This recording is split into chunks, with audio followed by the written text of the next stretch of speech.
Ladies and gentlemen, good day and welcome to the Q2 FY2024 earnings conference call of TTK Prestige Limited, hosted by Ambit Capital.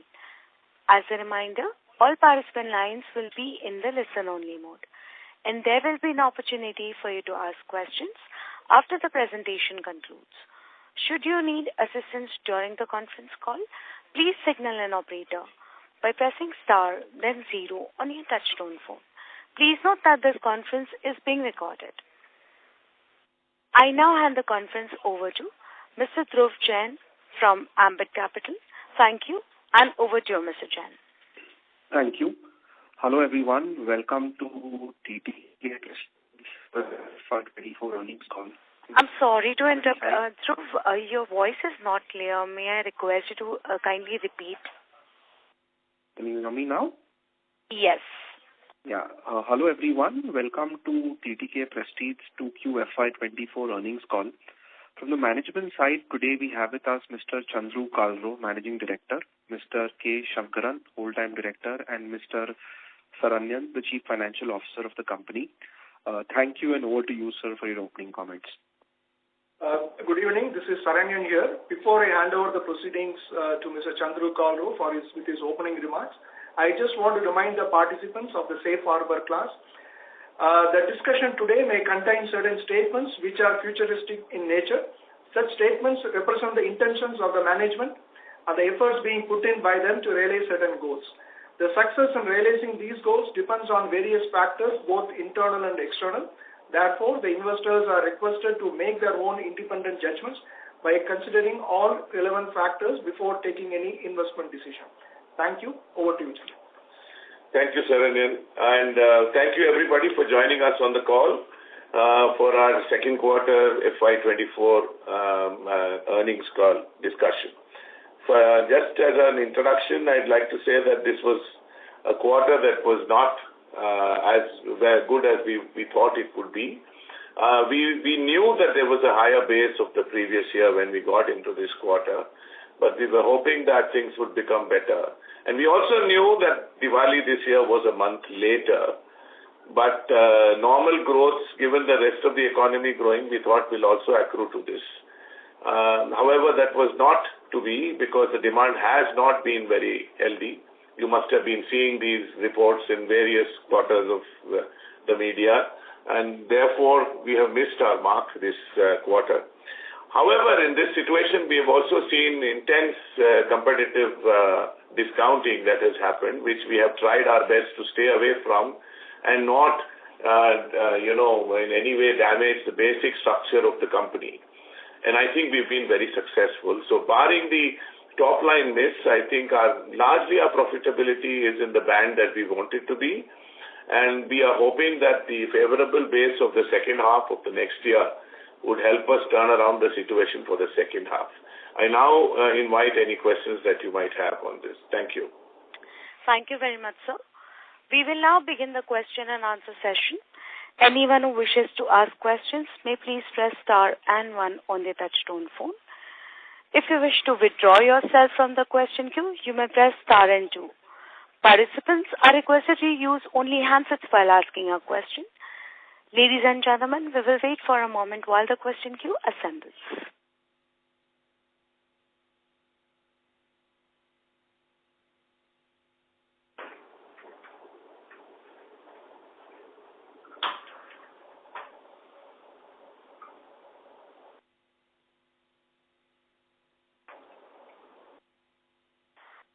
We'll take the first question from the line of Sameer Gupta from India Infoline. Please go ahead. Hi, sir. Good afternoon, and thanks for taking my question. So first of all, any quantification you can give of this late Diwali that would have impacted our 2Q numbers? Just trying to get a sense of, if we do a 2Q plus 3Q, would that be largely a YOY growth which we were tracking in 1Q, or there is some improvement in underlying demand which we can basically estimate from here on? Your thoughts? Look, I think the situation is not that buoyant. I do believe that demand has not picked up as much as it should have. And therefore, there's an intense discounting that's happening, which we don't want to do. We have, however, launched some very good products during this time, and that I hope will give us some better sales. Now, coming back to the quantification of the Diwali, I mean, it is 1 month or let us say 3 weeks delayed. I mean, from that point of view, if you see, and if you say that the Diwali, pre-Diwali sales spike is about 50%, that 50% ideally should accrue of that month's sale in the Q3 instead of Q2. It's difficult to put it in a way that whether this is absolutely accurate or not, but if nothing changes, then that's what the quantification would be. If I take Q2 plus Q3, we would still miss our growth estimate because there has been a cumulative effect of the first half's demand slowdown, if I might say, that we may not be able to catch up.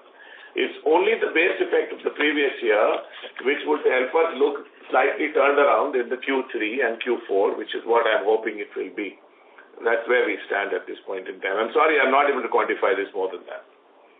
No issue, sir, but just to retake, the 3Q, when you say will miss, it will probably be a negative number in terms of YOY growth. Would that be a correct? No. In Q3, we are certainly not looking at a negative on a Y-on-Y basis. On 9 months, it might be still slightly negative. 2Q plus 3Q, I was saying, sir. Anyways, 9 months is negative is a fair indicator. Slightly negative. It won't be very much negative, but I think it should be slightly negative, given that we missed quite a bit. Got it, sir. And I see that there is still some obsolete inventory that you have written off this quarter. And I remember that last quarter also we had some of this issue. So, first of all, can you quantify this obsolete inventory hit on gross margin? And secondly, are we now completely behind this issue, or there is still some more that can we expect in terms of writing off obsolete inventory? Just to clarify, there is no write-off of obsolete inventory. What we have said in the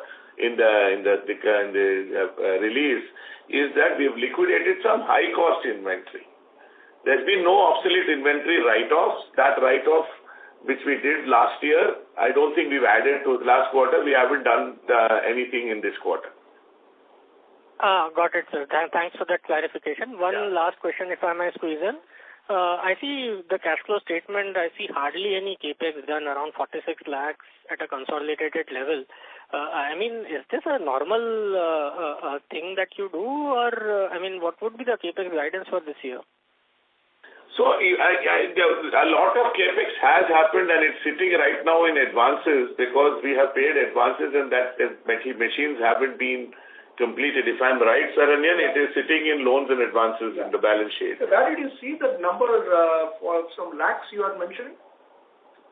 Yeah, it's a cash flow statement, purchase of fixed equipment.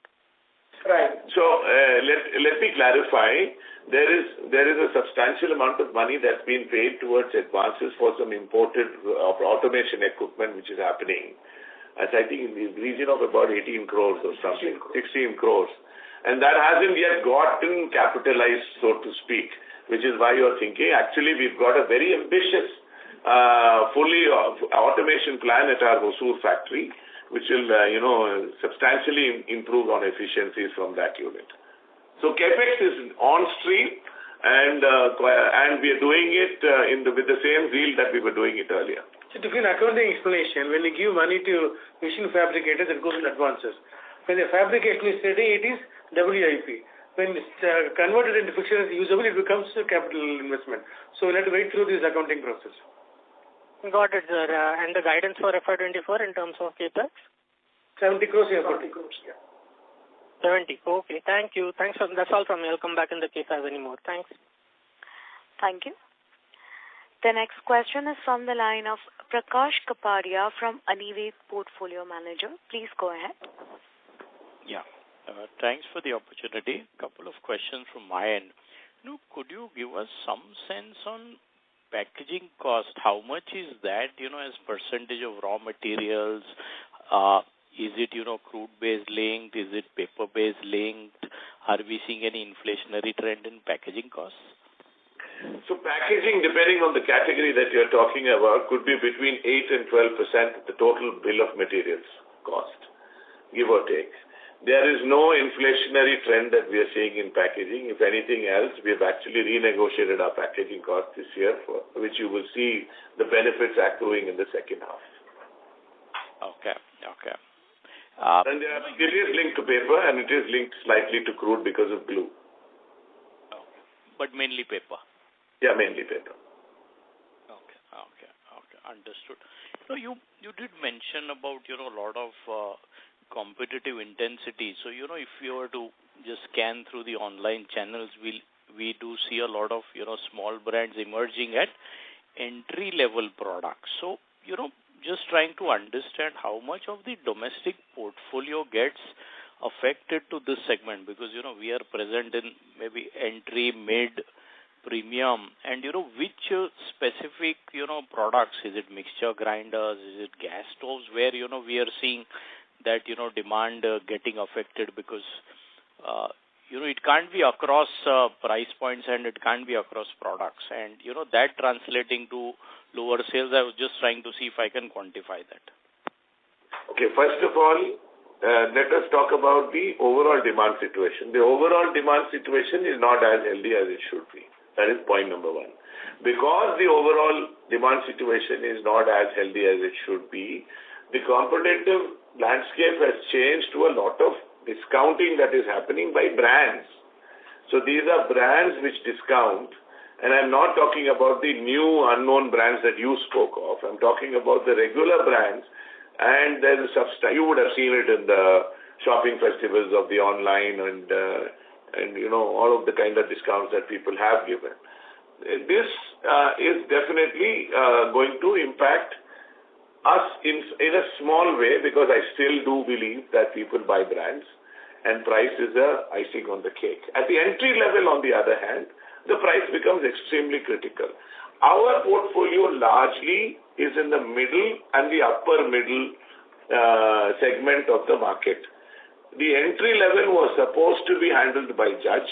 Unfortunately, with the brands going down there, Judge has not been able to get that kind of traction, and the overall demand being low, we have missed our top-line estimates. I don't know if I've answered your question correctly, but in that order, you must take it.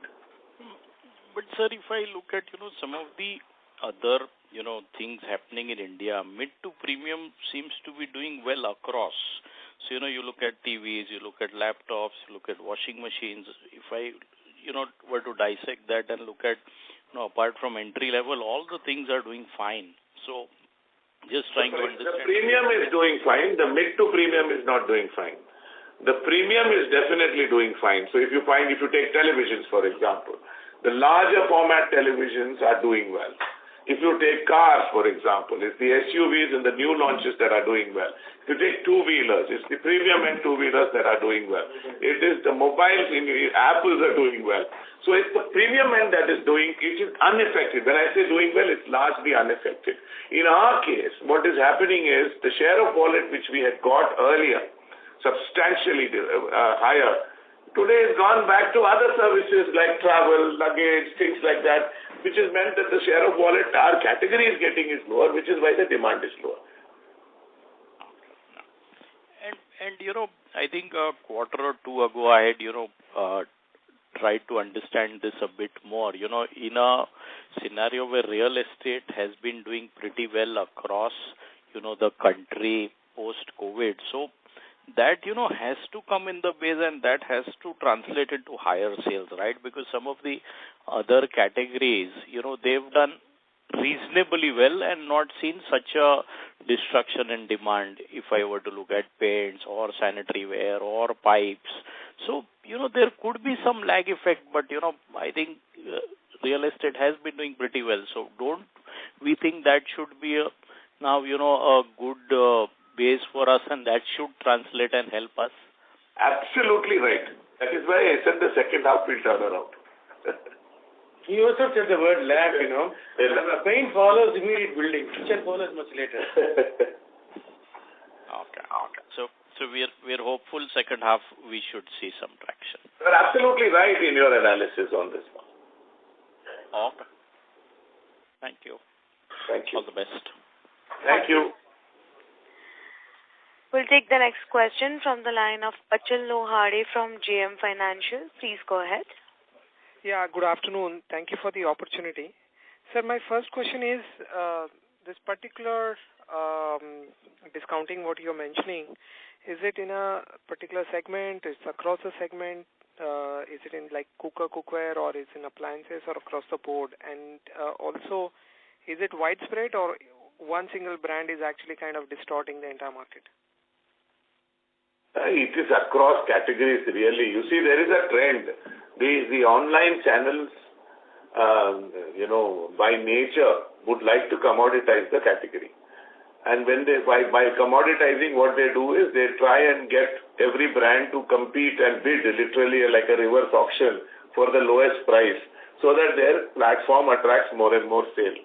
So it's not just that one brand is doing it. One brand probably will be doing it more than the others, but there is this pressure to, increase the discounts. We have stayed away because for us, online is at a certain level which we would not like to endanger the rest of the channels which we have painstakingly built. And we don't want to commoditize our brand, which is why this is happening. It has happened across categories, whether it is cookers, cookware, or gas stove or mixer grinders. It's happening across the board. And I would imagine it is more at the entry stroke mid-level rather than premium level, or it's across the segments as well, price points as well? No, entry and mid-level are more vulnerable to this. The premium end is generally, very brand it's very sticky for brands. But the middle is where a large portion of our sales come from, Would you be able to quantify, sir, the mix in terms of middle and I don't think I can quantify that. It's different for different categories. It's different for different segments. I get sensitive information we don't want to share publicly. Okay, no problem, sir. The second question I had was, with respect to the gross margins. Now, if I look at the gross margins, I understand, I'm sure it is a function of the mix, but if I look at broadly, the mix is similar. In fact, it's a little better because the appliances drop is larger than cookware. How do we explain the compression in the gross margin, sir? I mean, QOQ, if I look at. Is there a fair amount of seasonality from a gross margin perspective? See, it's not just category sales that you must see. You must see category and channels also. And I think the higher cost channels normally, like online, stocks up in the second quarter. And that is why you are seeing some difference. Actually, these things even out. I mean, now you will see that going the other way, hopefully in the Q3, for example. So that evens out. And I think between that last year's level of 58, it should be around 58% the material cost. That's where I think it should be, between 58 and 58.5. Shouldn't be any different. Understood. And in terms of the new products, can you highlight a bit? Is there any white space within our, something like, these storage, container storage, plastic container storage, or subcategories or subsegments like that? Is there anything big opportunity out there which we haven't yet tapped? There is a lot of white spaces in terms of smaller categories, which we are obviously looking at. But within the categories we operate in, we have launched several new subcategories. So, like for example, we've launched our anodized non-stick cookware. We've launched some nice tri-ply pressure cookers. We've launched Swatch gas stoves and pressure cookers, which have been, getting a lot of traction. There is the induction cooktops with whistle counters and pressure cooking mode. There are lots of new innovative products that we have launched, and I think that is giving us good traction and the brand good recognition. Got it. And sir, if I may ask, in terms of the outlook, I know things are tough right now, very heavy, but from a medium-term perspective, is it fair to say that we can look at early teens or mid-teens kind of a growth at the company level, given the initiatives what you're taking on the product side, new launches side, industry growth, and stuff like that? Is that a fair assessment? Your first line said it all. It is hazy right now for me to take such a stand. No, but I'm sure these things will turn around someday. But I mean, and I think let's turn around and then talk about that outlook. Understood. And sir, sorry, I'm again going back to the same question. You mentioned that part of the 2Q was impacted because of the delayed festival, but now, like you said, 3 weeks impact, right? So we are in the fag end of October. Yeah. Is it fair to say that, from a YOY perspective, given the demand scenario, we would be a bit of a flattish only for these August, September, October combined? I'm just trying to figure out how much is this really about? See, I would look at it as September, October, November, and not August, September, October. And I think we will not be flattish. We will come back to growth in this period, YOY. Understood. Great, sir. I'll come back in the queue for follow-ups. Thank you so much. Yeah, thanks. Thank you. Ladies and gentlemen, in order to ensure that the management will be able to address questions from all participants in the conference, please limit your questions to 2 per participant. Should you have a follow-up question, please rejoin the queue. Thank you. We'll take the next question from the line of Kunal Seth from B&K Securities. Please go ahead. Yeah. Hi, sir. Thank you for the opportunity. So my first question is, would you be able to share the market growth and our market share trends for the first half? The market hasn't grown. Our market share is largely stable. Okay. So market share is, so we have neither gained nor lost. Yeah, I mean, you would have seen the first quarter numbers. There's very little to choose from between players, if you look at it. Because what numbers you're seeing the players, that is their sale into market. What the market share number is, it is their it is the tertiary sales. So largely, my feeling is that market shares are stable, but the overall market hasn't grown. If anything, it's slightly negative. Yeah. Sure. And sir, my second question is, around discounting. Sorry to harp on this.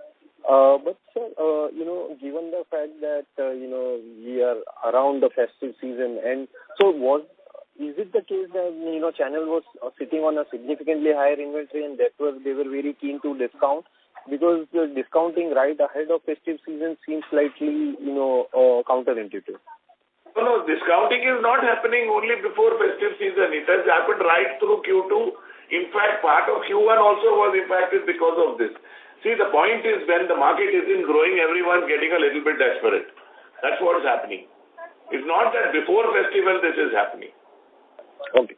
So, but was it the case, is it generally that market was not growing, or channel was also sitting on significant inventory, or it is just that the market was not growing and therefore there was significant pressure as far as discounting is concerned? I don't think the channel was sitting on very high inventory, but I don't think the channel was in a mood to increase their inventory either. Having got channels will not discount. Yeah. They expect a discount to come from the manufacturers. Okay.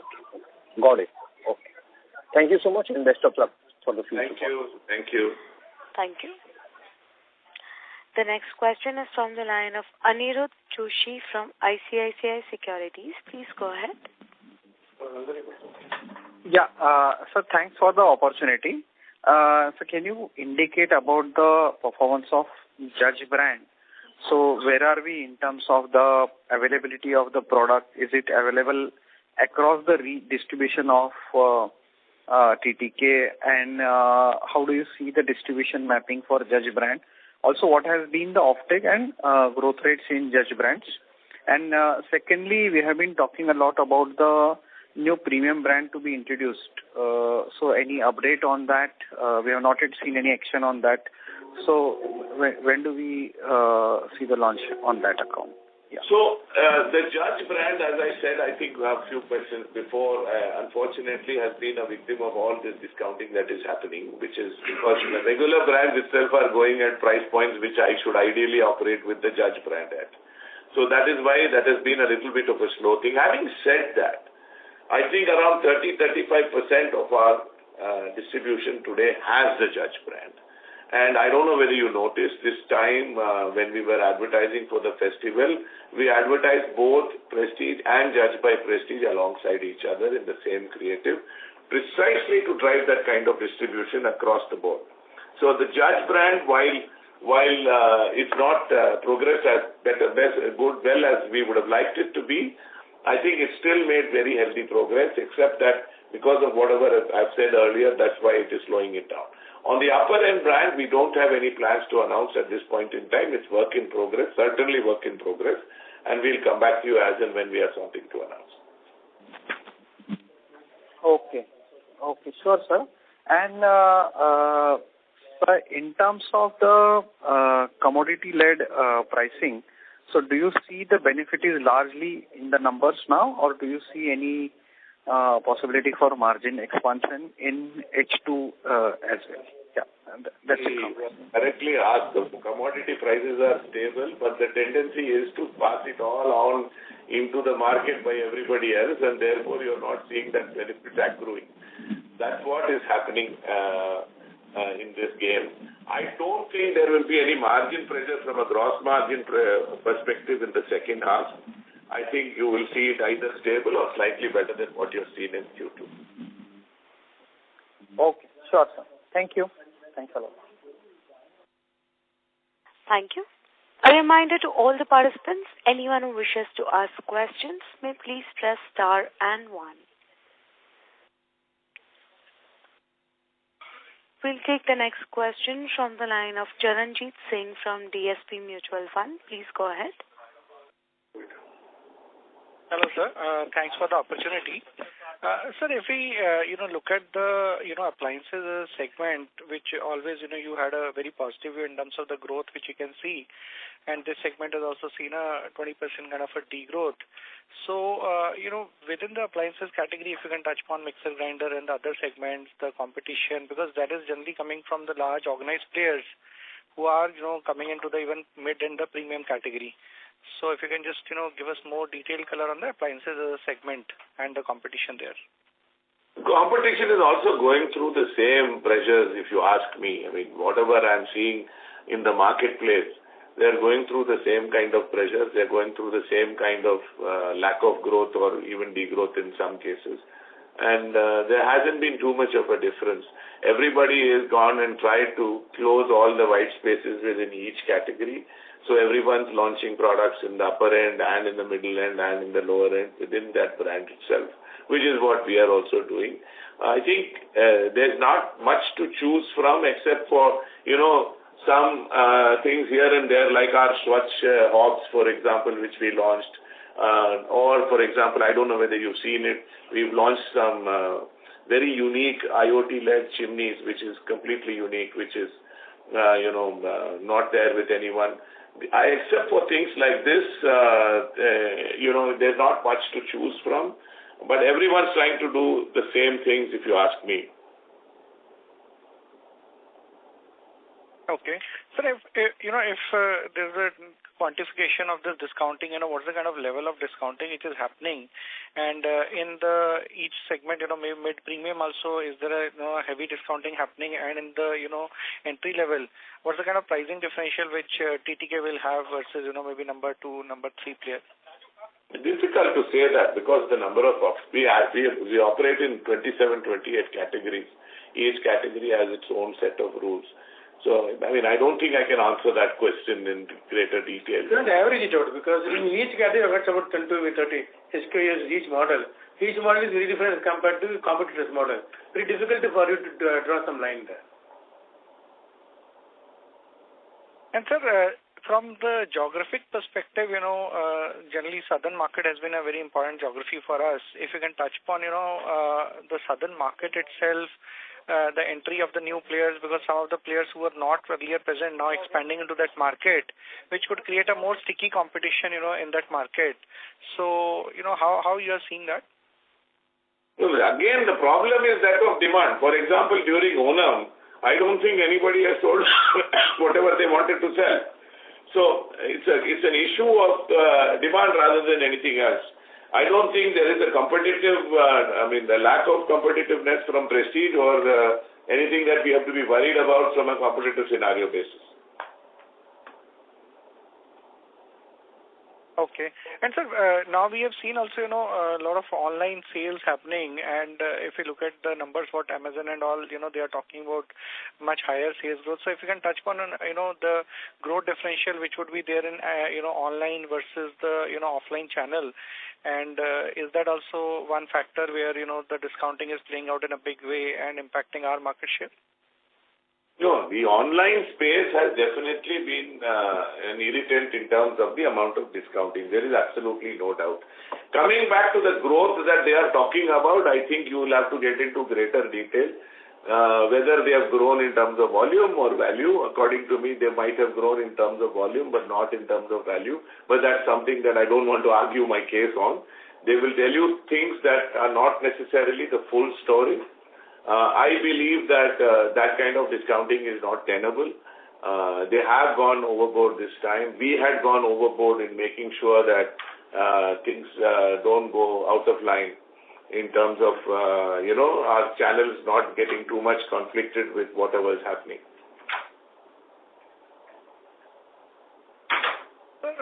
Lastly, from my side, in terms of the competitive pressure now going forward, what is your focus in terms of market share or margin? How will you see that? Because if you have to, maintain the market share, there might be a, dilution in the margin. What we are seeing in some of the other categories with the rising competitive intensity and not abating despite even growth picking up. See, I tell you, I can't take a black or white situation there. What I can do is to make sure that I don't do anything that permanently damages the company's profitability and gross margin and net margin situation. Wherever tactically I have to give away something, I have been doing that with the view that it is reversible and not permanent in nature. During the last quarter, you would have seen that almost anyone and everyone who has reported results has reported drop in their EBITDAs. Even the one or two peers who have given results before us this time, you will see that their drop in EBITDAs is significantly higher than ours. So we are trying to make sure that our basic structure is maintained, and while doing so, we have not lost our market share largely. We have maintained our leadership positions in our key categories. We have maintained our market share largely, and we believe that the storm shall pass, and we don't want to do anything rash in the middle. Got it, sir. Thanks for taking my question, sir. That's all from my side. Thank you. Participants who wishes to ask questions may please press star and 1 now.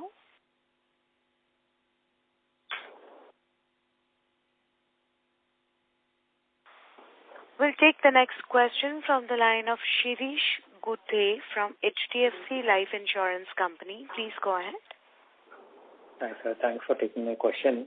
Sir, just wanted to understand in terms of employee cost, both in terms of CAGR as well as in terms of percentage of sales, it has been growing much ahead of the top line, even over a longer period if I ignore the quarter-on-quarter volatility. If you can just explain what should this, as a percentage of sales, this number should settle at in the slightly longer term, especially in the view of the new automation capex that you are doing. And also, there was an announcement regarding productivity led compensation at Hosur. So maybe if you can explain that also. Thank you. So the employee cost as a percentage to sale is looking like it's going up because we haven't grown in top line. That, I think, is the basic truth. I don't believe that there's anything untoward that has happened there.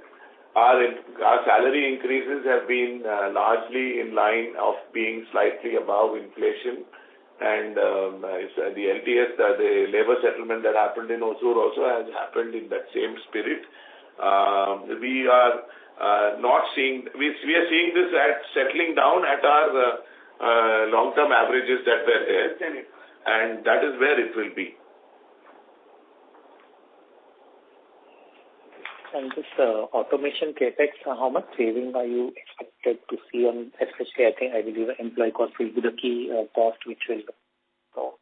One second, the automation, see, look at the company's payroll structure. There is a white collar and there is a blue collar. The automation will save some money on the blue collar. It also gives us extra capacity utilization. Therefore, we will have a larger EBITDA margin going forward once we complete the automation. As regards, as MD pointed out, the increase in our salary costs have been normal. Apart from blue collar, which is driven by settlements and movement in the DA, Otherwise, if you look at as a company, we have been operating between 7 and 8%. Where the sale is to, it may go touch 8%. Where we are growing, it may come even to 6.8%. Okay, sure. So your average settling down will be around 8% is what the point is. Which is far below the industry average. Yeah. But for that to happen, even if your top line grows at double digit, employee costs could have to be significantly in terms of low single digit from here on for that to happen. In a lighter man, unless I pay my employees, they will not have purchasing power. If they don't purchase, I will have no business. This applies to the entire industry. Sure. See, if you look at last year, for example, we were at 7.8% standalone. Right. I mean, the reason you're seeing this go up is because my top line has gone down. That is why you're seeing this go down. Understand. Sure, sir. Thank you so much. That's it from my side.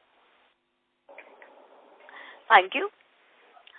The next question is from the line of Achal Lohade from JM Financials. Please go ahead. Sir, just wanted to check in terms of cookware capacity as of now, and what kind of expansion are we looking at over the next couple of years, given the capex what we are looking at?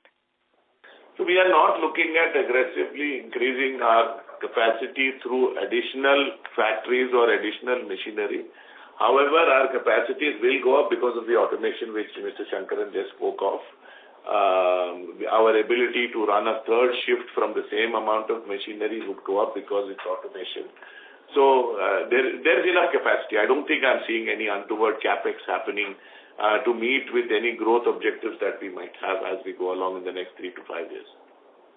Got it. Any quantification you can give, sir? What is the current capacity in terms of? We are utilizing between 65 and 70% at this point in time. With the automation, that utilization will come down in the short run, but we can then use that time to actually produce even more once the automation comes.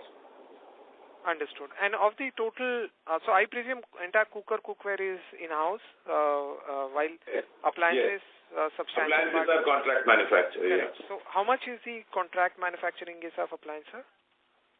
The entire appliances are contract manufactured. We don't make much at all in that. Okay. They are all dedicated vendors to us, and they are all under contractual manufacturing system. So when you say dedicated, you mean they are exclusive to us? Is that 90% of their business is with us, plus in many cases. Okay, understood.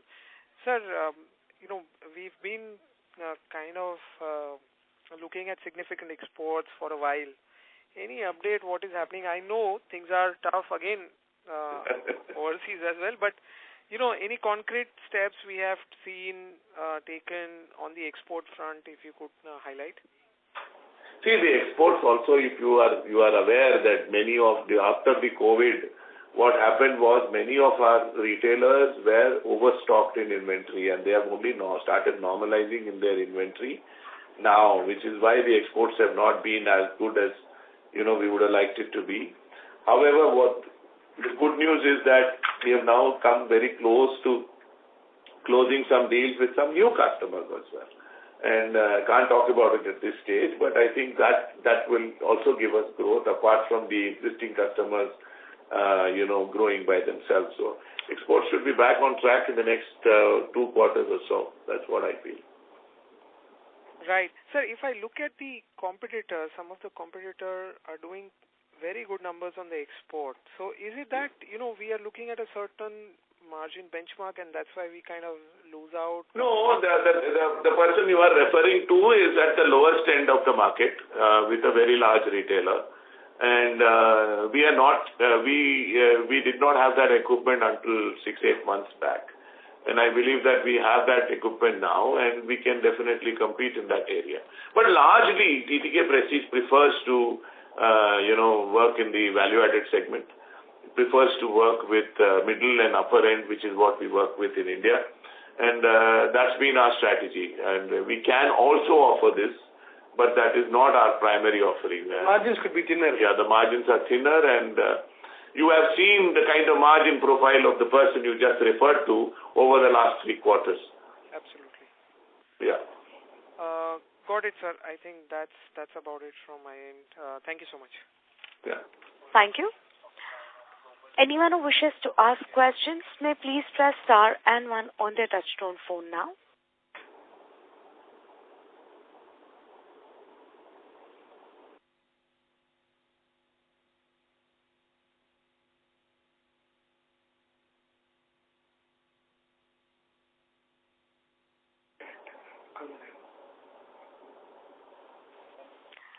As there are no further questions, I would now like to hand the conference over to the management for closing comments. Over to you, sir. Well, thank you. That was an interesting session. I must say that, these phases come and go, and I believe I'm very optimistic for the second half of the year. I believe that things will turn around. I believe that this country is on the right track in terms of its economy, and our category should get back its rightful share of wallet as we go along. And I'm hoping for better times and hopefully a better call next time. Thank you. Thank you. Thank you, members of the management. Ladies and gentlemen, on behalf of Ambit Capital, that concludes this conference. We thank you for joining us, and you may now disconnect your lines. Thank you.